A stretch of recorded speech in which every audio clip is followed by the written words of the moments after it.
Bonsoir. Diego Maradona remis en liberté contre caution en Argentine, mais il risque toujours la prison. L'anniversaire de Saddam Hussein, célébré avec faste en Irak, mais sans promesse de réforme politique. L'Olympique de Marseille, qualifié pour les quarts de finale de la Coupe de France de football. Après sa victoire à Paris, les Marseillais affronteront Nantes en quart de finale. Ce sont donc les titres du 19-20 dont le grand témoin est ce soir le ministre de l'Intérieur, Monsieur Philippe Marchand, qui est donc invité à commenter l'actualité du jour. Actualité qui débute dans les étoiles avec le lancement réussi cet après-midi de la navette américaine Discovery. À son bord, 7 astronautes, mais surtout un véritable arsenal technologique et militaire. Caroline Sins. Il est 7h30 local, 13h30 à Paris, Discovery décolle de Cap Canaveral. Pendant 8 jours, elle survolera toutes les latitudes de la Suède à la Terre de Feu pour une mission très spéciale. En effet, il s'agit de mettre au point un bouclier spatial antimissile indispensable à l'IDS, plus communément appelé la guerre des étoiles, lancée en 83 par Reagan. Discovery est donc chargée de la mission orbitale la plus complexe afin de créer le satellite tueur de missiles le plus perfectionné au monde. Dans ces soutes, 9 tonnes de matériel militaire utile aux expériences pour un coût de 260 millions de dollars. À bord, 7 astronautes se relayeront 24 heures sur 24 pour mener à bien cette mission consacrée à la guerre des étoiles. En Irak, la célébration dans le faste de l'anniversaire du président Saddam Hussein. Dans un pays toujours privé d'eau, d'électricité, voire de téléphone, la population a été invitée à fêter les 54 ans de son président avec des guirlandes et des banderoles. Commentaire de Claire Sébastien. Étrangement absent, Saddam Hussein, des festivités célébrant dans sa ville natale son 54e anniversaire. À sa place, à la tribune installée dans le stade de Tikrit, Izzat Ibrahim, le numéro 2 du régime, aux côtés de plusieurs ministres et membres du parti Baas au pouvoir. Vice-président du Conseil du commandement de la Révolution, il vient d'être nommé général d'armée. C'est lui qui est chargé de faire l'éloge du président et à l'attention de la presse occidentale une vibrante mise au point. L'Irak, son dirigeant et son peuple sont une même force. Il faudra tuer 18 millions d'Irakiens avant de pouvoir blesser Saddam Hussein. À défaut d'apparition publique, les Irakiens ont eu en revanche droit à une fiction télé, retraçant la vie du maître de Bagdad de la naissance à sa prise de pouvoir. Autre cadeau d'anniversaire, la levée du rationnement d'essence et l'autorisation pour les Irakiens de pouvoir quitter l'Irak dès le 15 mai pour voyager. Mais pendant qu'orchestre et flonflon tentent de donner le change sur un président qui serait redevenu fréquentable, la presse anglaise dénonce ce matin les tractations financières élaborées par Saddam Hussein via la Jordanie pour réarmer au plus vite son pays.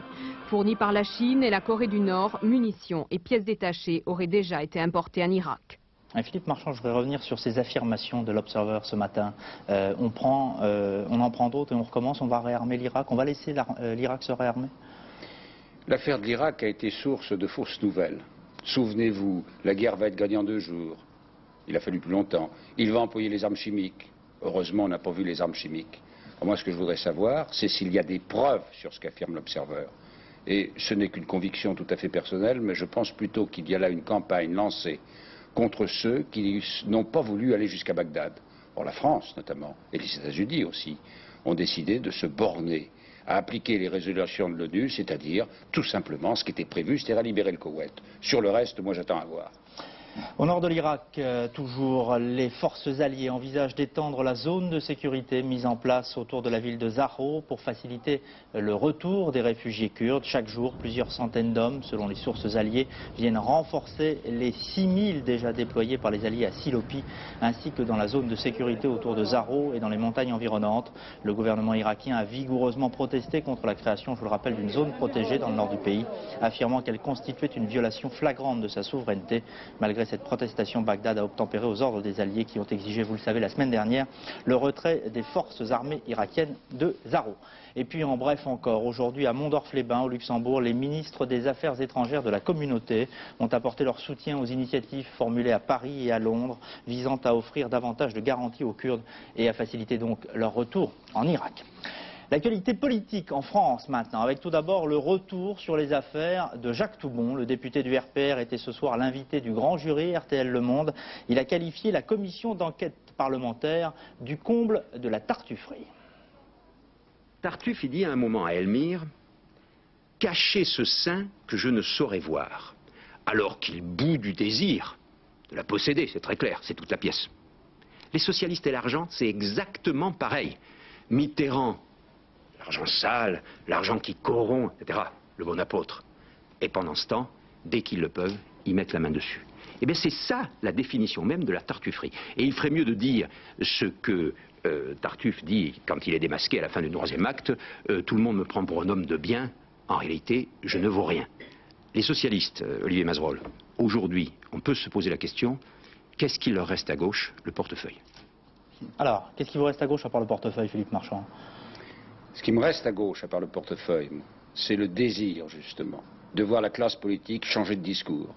Je pourrais m'amuser un petit jeu, répondre par un autre personnage de Molière à tout bon. Je ne le ferai pas, parce que les Français en ont assez. Je dirais qu'ils en ont ras-le-bol. Ce qui intéresse les Français, c'est les grands problèmes. C'est le chômage, c'est l'éducation pour leurs enfants. Alors il y a ces affaires. Alors moi, j'ai des idées simples dans ce domaine. Il ne faut pas en sortir par le bas, il faut en sortir par le haut de ces affaires-là. Et en sortir par le haut, c'est d'abord appliquer la loi votée par les socialistes sur le financement des partis politiques. Cette loi, il faut l'appliquer, et l'appliquer avec la plus grande rigueur. Pour le reste, pour les affaires, pour le solde, si j'ose dire, à ce moment-là, il faut faire tout simplement la vérité. Et je ne vois pas d'autre moyen qu'une commission parlementaire pour faire la vérité. Que les socialistes, ici ou là, et par l'intermédiaire de bureaux d'études, pu financer leurs partis politiques, mais c'est évident. Mais les autres partis aussi en ont fait autant. C'était pour les partis le moyen de financer les partis politiques, et les partis politiques, c'est indispensable à la démocratie. Alors il faut avoir le courage de les financer, j'allais dire à ciel ouvert. C'est ce que fait la nouvelle loi. Il faut aussi avoir le courage, je le pense, moi, de tout dire. Car les Français veulent être au courant, la transparence, et ensuite on part sur de bonnes bases. Alors justement, on dit tout. Quand vous étiez président du Conseil général de Charente-Maritime, vous avez lancé le projet de réalisation du pont de l'île de Ré. Je sais qu'au moment de sa réalisation concrète, vous n'étiez plus président. Est-ce que vous aviez été contacté par Gérard Monat, par la société Urba pour financer le PS? Et quand vous pensez bien, un chantier comme le pont de Ré, 70 milliards de centimes prévus à l'époque, lorsqu'on a étudié le dossier, mais j'ai été contacté par tout un tas de gens. On me disait, prenez notre société, vous ferez un voyage en avion. On me disait, prenez telle société, il y a un excellent bureau d'études. Moi, je n'ai pas répondu à ces appels. Et puis, 1 an et demi plus tard, il y a des marchés qui ont été signés par mon successeur. Alors, qu'on demande à mon successeur ce qui s'est passé, c'est à lui de répondre. Mais moi, je n'ai pas marché dans ce genre d'affaires. Alors, j'attendais les élections de 85, je n'ai rien signé. Les marchés sont intervenus beaucoup plus tard, mais si je disais que je n'ai pas été contacté, je vous mentirais. Et comme je n'ai pas l'habitude de mentir, je vous dis bien sûr que j'ai été contacté. La seule vérité, c'est que je n'ai pas répondu. Alors, vous disiez aussi à l'instant, il faut inventer un nouveau discours pour la classe politique. Le nouveau discours de gauche aujourd'hui, c'est celui formulé par Bernard Tapie? Écoutez, Bernard Tapie dit des choses simples. Il dit des choses simples. Il dit, ah oui, il y avait des bureaux d'études, puis il y en a d'autres qui recevaient l'argent dans les valises. Bon, je crois que ce langage courageux est un langage qui plaît aux Français parce qu'il est différent du langage de ceux qui ont fait toute leur carrière dans la vie politique. Alors vous direz, vous, votre langage? Ben moi, mon langage, il est peut-être aussi un peu différent parce que je n'ai pas fait carrière dans la vie politique. Moi, j'ai d'abord fait mon métier pendant 20-25 ans et je suis maintenant aux plus hautes responsabilités politiques pour un ministre, une des plus importantes, qui est la sécurité des Français, qui est le ministère de l'Intérieur. Mais je conserverai mes vieux principes et je pense, oui, effectivement, qu'il faut dire la vérité. Alors, avec Tapie un peu comme porte-drapeau du PS aujourd'hui, Bernard Stasi disait cet après-midi, invité du forum RMC L'Express, que le bilan de la décennie Mitterrand n'était pas très rose. On est passé des promesses du candidat Mitterrand en 81 à Bernard Tapie, aujourd'hui porte-drapeau du Parti Socialiste. Quelle évolution? Non, d'abord, les promesses de 81, il y avait 110 propositions, pratiquement toutes ont été exécutées. Sont dans les faits, ces propositions. Mais que Bernard Tapie soit un élément intéressant, un élément dynamique, c'est évident, notamment dans sa région. Mais Bernard Tapie n'est pas le porte-parole du Parti Socialiste. Il n'est pas le porte-drapeau du Parti Socialiste. Il fait partie de ceux qui sont nombreux, qui se réclament, et ils ont raison, de la majorité présidentielle. Pour moi, le porte-drapeau du Parti Socialiste, parce que je suis un militant socialiste, c'est le premier secrétaire de mon parti. C'est Pierre Mauroy. Tout le monde est d'accord au PS? Mais au PS, vous connaissez le PS, c'est un ensemble de courants. Moi, j'ai jamais été un fanatique de tous ces courants. C'est une expression. Des quoi? Des éléphants du PS. Vous êtes tous les mardis matins au petit déjeuner qui réunit. Oui, je suis un jeune éléphant, mais j'ai déjà, je crois, quelques défenses. Non, c'est pas très important de savoir si je suis dans les éléphants ou pas dans les éléphants. Il est normal que le Premier ministre, tous les mardis matins, réunisse des responsables. C'est tout, c'est ça, les éléphants. Référendum pour ou contre le projet d'extension de la mosquée à Libercourt aujourd'hui dans le Pas-de-Calais. Les 10 000 habitants, dont les 30% d'étrangers, ont voté dans un climat de relative morosité. La population immigrée étant pratiquement la seule à avoir appelé à voter oui au projet d'extension de la mosquée. Cet après-midi, Samuel Lannoy, le maire PC de Libercourt, dépose son bulletin dans l'urne. Une réponse à la question qu'il a lui-même posée, pour ou contre l'extension de la mosquée. En fait, la traduction d'un profond malaise au sein de cette commune de 10 000 habitants, dont 30% est d'origine émigrée. Le constat d'une démission politique via un scrutin pour le moins peu orthodoxe. Avec un taux record de participation de plus de 65% en fin d'après-midi, Libercourt a voté dans la fièvre pour un enjeu qui a très vite dépassé la question posée. Pour faire voir ce qu'on veut ou ce qu'on ne veut pas, hein, comme beaucoup de monde d'ailleurs. J'espère qu'il y en aura beaucoup qui vont bien voter. Écoutez, premièrement, je ne suis ni croyante ni rien du tout. Hein. Et bon, chacun a sa liberté, mais il y a une chose qui est certaine, chacun pour soi et Dieu pour tous, comme on dit. Hein. Et je ne veux pas de ça ici. Autre son de cloche au bureau de la fosse numéro 5, le quartier où est établie la plus forte communauté maghrébine. Une communauté également autorisée à voter pour la circonstance où là aussi on a fait son devoir, sans cacher toutefois une certaine amertume. Faire un référendum, c'est une fois de plus opposer les gens aux autres, les uns aux autres. C'est une fuite, je dirais, des responsabilités de la municipalité, du maire, mais aussi de ses adjoints, de ses premiers adjoints, qui n'ont pas voulu, si vous voulez, en débattre eux-mêmes et prendre l'entière responsabilité de cette chose-là. Extension de la mosquée ou pas, ce soir, Libercourt a voté et peut-être loupé un rendez-vous et par-delà même refusé le problème posé, celui de l'intégration. Et le résultat vient de me parvenir. Les opposants à l'agrandissement de la mosquée de Libercourt ont obtenu une large majorité, 83,46%. Philippe Marchand, c'est une bonne solution d'organiser un référendum local comme ça, alors qu'en fait, tout semble dire que le résultat est acquis à l'avance? Moi, je crois que la bonne solution, c'est que les élus locaux prennent leurs responsabilités. Il y a un fait. La religion musulmane, à l'heure actuelle, est la religion qui est la seconde religion pratiquée dans notre pays. Il est normal que ceux qui adhèrent à cette religion, qui travaillent en France, qui sont des travailleurs réguliers, quoi qu'on en dise pour la plus grande partie d'entre eux, et qui sont des Français, souvent de nationalité française, puissent se réunir dans des lieux de culte. Mais il faut que ces lieux de culte, bien évidemment, soient construits dans le respect des règlements. Vous savez, à La Rochelle, dans ma préfecture, Michel Crépeau a construit une mosquée il y a quelques années. On n'a pas fait de référendum, on n'a pas fait de bruit autour de tout cela, et ça se passe parfaitement bien. Les étrangers devraient avoir le droit de voter aussi, aux élections locales? Je pense que c'est pour le moins très prématuré. C'est mon avis personnel. Malgré tous ces efforts accomplis en matière de formation, d'équipement et de locaux, la police française connaît toujours de graves difficultés dans les banlieues et les commissaires viennent encore de tirer la sonnette d'alarme. Pour en savoir plus, Alain Chabot s'est rendu dans un commissariat dernier cri, celui de Longjumeau dans l'Essonne. À Longjumeau, cité dortoir de la banlieue parisienne, les gardiens de la paix ont de la chance. Leur commissariat est tout neuf. Ici, comme dans de nombreuses villes de France, la construction de ces nouveaux locaux a été permise par le fameux plan Jox. Cette opération de rénovation de la police menée entre 85 et 90 a également généralisé l'utilisation de l'informatique. Résultat, les policiers gagnent du temps pour mieux l'utiliser sur le terrain. Un gain d'heures fonctionnaires obtenu par l'informatique, par la vidéo. Et il y a également un deuxième niveau qui est une précision dans les tâches. L'informatique permet d'avoir une meilleure photographie, une meilleure connaissance de la délinquance. Une satisfaction qui n'est pas partagée par l'ensemble des commissariats de banlieue. Tous ne sont pas aussi bien équipés, surtout pour faire face aux explosions de violence enregistrées de Vaux-en-Velin à Sartrouville. C'est du moins l'avis du syndicat des commissaires qui vient de réaliser une vaste enquête sur les banlieues. Des dizaines et des dizaines de commissaires de police ont été interviewés. Premier constat, le matériel n'est pas à la hauteur. Et puis il y a les policiers qui ne sont ni assez nombreux, ni assez motivés. On s'aperçoit que dans les banlieues, l'effectif des policiers est insuffisant. Et si au plan national, on a toujours dit qu'effectivement, la solution au problème n'était pas le renforcement des effectifs, au niveau des problèmes des banlieues, il y a vraiment un sous-effectif.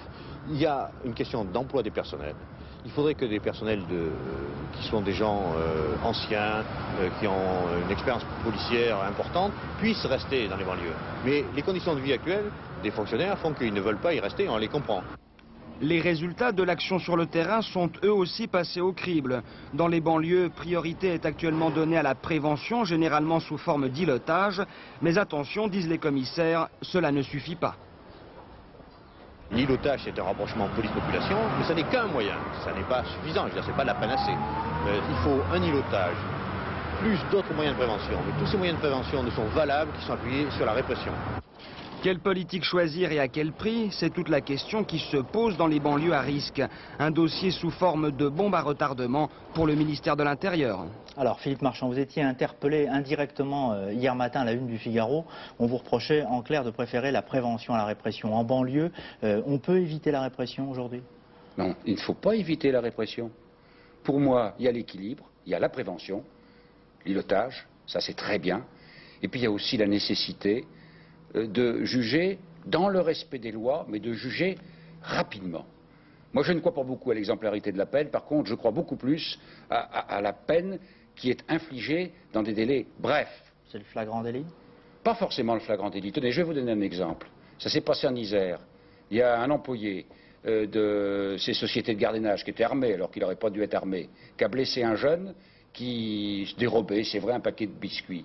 Le tribunal, 3 mois après, de Thonon-les-Bains, vient de le condamner à 4 ans d'emprisonnement, dont 2 avec sursis, 2 ans ferme. Ben moi, je trouve que c'est une bonne décision. Et de la même façon que les casseurs doivent être poursuivis et ils doivent être jugés, je dis, dans le respect des règles de procédure, rapidement. C'est une question d'équilibre. Pour le reste, les commissaires, effectivement, ne tirent pas la sonnette d'alarme. Ils ont fait un rapport, ils ont fait certaines observations. Quand ils disent que les policiers ne sont pas toujours très bien employés, mais je suis d'accord avec eux, moi, mon rôle, c'est de lutter contre l'insécurité. Et quand j'apprends qu'à Marseille, une école de police est implantée en plein quartier populaire, quand j'apprends qu'à Marseille encore, le préfet de police vient de sortir des bureaux 300 policiers pour les mettre sur la voie publique, ben je dis que c'est ça la bonne politique. Et c'est sur cette politique-là que j'espère de tout cœur et que je m'emploierai à obtenir de bons résultats.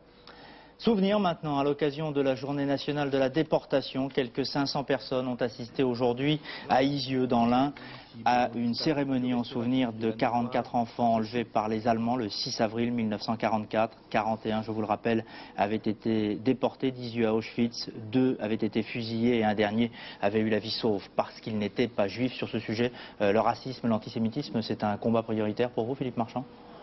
Ah oui, c'est un combat prioritaire. J'ai pris 2 mesures en arrivant au ministère de l'Intérieur. Une première circulaire, toujours l'équilibre, maîtriser les flux migratoires, beaucoup plus de contrôle aux frontières contre les travailleurs clandestins, poursuite des employeurs qui emploient des clandestins, mais aussi j'ai pris une mesure pour demander au préfet de mieux favoriser la lutte contre l'antisémitisme et contre le racisme, et c'est ainsi que j'ai ordonné que dans les préfectures, on affiche, là notamment dans les bureaux d'accueil des étrangers, les lois contre le racisme. Un dernier mot, ça fait presque un an. Où en est l'enquête de Carpentras aujourd'hui? J'ai dit que je dirais la vérité. Je vous dis la vérité, actuellement elle piétine.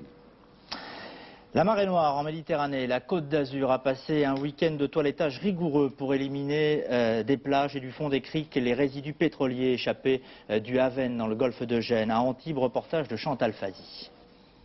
C'est un véritable travail de fourmi qui a commencé depuis hier sur certaines plages du littoral, comme ici entre Antibes et Villeneuve-Loubet. Pour les services de nettoyage envoyés par les communes concernées, il s'agit d'enlever un à un tous les galets souillés par le pétrole. D'ores et déjà, 6 tonnes de détritus ont été enlevés. C'est très étalé et c'est des petits morceaux à droite à gauche qu'il y a, mais enfin sur de très grande longueur, parce que là, rien que pour Villeneuve-Loubet, il y a bien facilement 1,5 km. Hein. Bon, rien que pour ce qui nous concerne, c'est quand même du travail où il faut du personnel, il faut beaucoup de monde. Hein. Également touchées, les côtes varoises et plus particulièrement les îles d'Hyères. Là aussi, des tonnes de goudron ramassées à la pelle entre hier et aujourd'hui. Optimiste, la préfecture maritime assure que le risque d'arrivée de nouveaux résidus est maintenant limité. Selon elle, il n'y aurait en effet plus aucune trace de nappe polluante au large des côtes entre Menton et Toulon. Restent quelques concentrations de produits résiduels, mais ils dérivent au large et vers le sud-ouest. Un mot simplement sur la marée noire. Les chiffres 80 000 tonnes vous semblent abusifs? Dans le pétrolier, pétrole, oui. Je suis très inquiet. Je veux dire pourquoi. C'est que les plongeurs estiment à 5 000 tonnes. Alors, de 2 choses l'une. L'hypothèse optimiste. Le propriétaire essaie d'obtenir plus de sa compagnie d'assurance, je n'en dirai pas plus. Ou alors, il y a 70 000 tonnes qui se seraient échappées, mais je ne pense pas qu'elle puisse échapper à la vigilance de ceux qui sont chargés de surveiller les dégâts occasionnés à ce moment-là. Mais c'est quand même un peu préoccupant. Sport et société maintenant. Diego Maradona est donc libre, mais le champion déchu a dû verser 20 000 $ de caution pour sortir de prison. Plus grave encore, Maradona a reconnu devant le juge qu'il était de temps en temps un consommateur de cocaïne. Vous voyez l'émoi de la presse sud-américaine, la sortie mouvementée de Maradona de prison qui s'est engouffré dans une voiture. Il risque toujours de 1 à 6 ans de prison. Football encore sur le terrain, pas de surprise cet après-midi en 8e de finale de la Coupe de France. L'Olympique de Marseille s'est qualifié en éliminant le Paris Saint-Germain au Parc des Princes. L'OM affrontera Nantes en quart de finale. Jean-Philippe Guillen. 37 000 spectateurs à Paris pour voir évoluer les finalistes européens. Les Parisiens s'offrent la première action dangereuse, mais Daniel Bravo ne peut ajuster sa reprise. Réplique immédiate de Moser qui lance Papin, mais le tir de l'avant-centre marseillais est trop croisé. Chris Waddle va une fois de plus être à l'origine de presque toutes les offensives marseillaises. Ici, la tête de Papin est parfaitement arrêtée par Joël Batz. Mais juste avant la mi-temps, l'OM ouvre le score sur un coup franc tiré par Manuel Amoros et repris du pied gauche par Laurent Fournier. Les hommes de Raymond Goethals rejoignent donc les vestiaires avec un avantage d'1 but. 54e minute, toujours Waddle pour une ouverture magique. Abedi Pelé est le plus rapide. Tanasi et Comboiré utilisent les grands moyens pour l'arrêter. C'est le pénalty indiscutable que Jean-Pierre Papin va transformer. 2-0 pour l'OM. En fin de rencontre, les Parisiens tenteront de sauver l'honneur devant leur public. Mais Pascal Olmeta réalise lui aussi des prouesses sur sa ligne de but. 2-0, la qualification est assurée. Olmeta peut sourire, même si le tirage au sort ne lui est pas vraiment favorable. En quart de finale et sur un seul match, Nantes recevra Marseille, Cannes, Monaco, Guignon, Niort et Rodez, Sochaux. Il y aura donc au moins un club de 2e division en demi-finale. En tennis, la pluie a interrompu cet après-midi la finale Becker-Bruguera à Monte-Carlo. Becker menait 5 jeux à 4 dans le premier set. La suite du match aura lieu demain à partir de midi et ce sera bien sûr en direct sur FR3. Formule 1, 3e course de la saison et 3e victoire pour Ayrton Senna. Le Brésilien s'est imposé dans le prix de Saint-Marin à Imola, prenant ainsi ses distances en tête du championnat du monde. Triomphe de McLaren et débâcle des Ferrari. Rémi Gaudicelli. Scénario en 4 actes pour rendre un Grand Prix de Formule 1 totalement inintéressant. Premier acte dans le Tour de Chauffe, Alain Prost quitte la piste sur un circuit inondé. Exit le numéro 1 de la Scuderia avant même le départ du Grand Prix. Plus chanceux, Berger, l'Autrichien ne cale pas son moteur. Petite promenade dans l'herbe.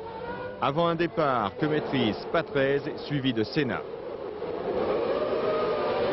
Deuxième acte, Nigel Mansell transforme sa Williams Renault en savonnette dès le premier tour. Nelson Piquet l'accompagne. C'est le piment de la course qui fond dans l'eau de Saint-Marin. Troisième tableau, Jean Alesi tente un peu trop l'extérieur au point de s'y retrouver complètement.